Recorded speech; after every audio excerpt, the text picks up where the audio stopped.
Hey guys, welcome back to this channel. In this video I'll be showing you guys how you can basically mix your videos into like one whole video by using like this mask feature on CapCut PC. So I'll just be selecting these videos and then I'm just going to simply select mask, and for the middle one I want to do like a kind of like a triangle. So select horizontal first, and I'm just going to do this first. And I'm going to feather that out. So like that's like what, 40%. I'm just going to right click, create compound clip, and do another mask this way. And then I'll like feather it out again. And I'm just going to move this one to the side kind of, and this one to the right side.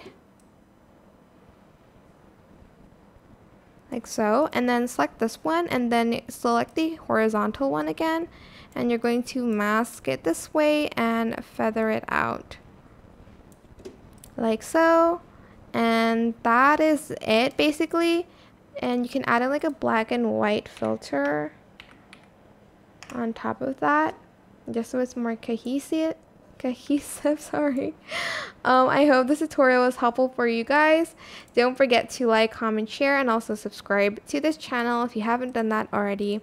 If you have any more questions, just leave it in the comment section down below. I will try my best to answer them all for you guys. And if you found this video helpful, please click the thanks button above the description box down below. That is it. Thank you so much for watching. Bye.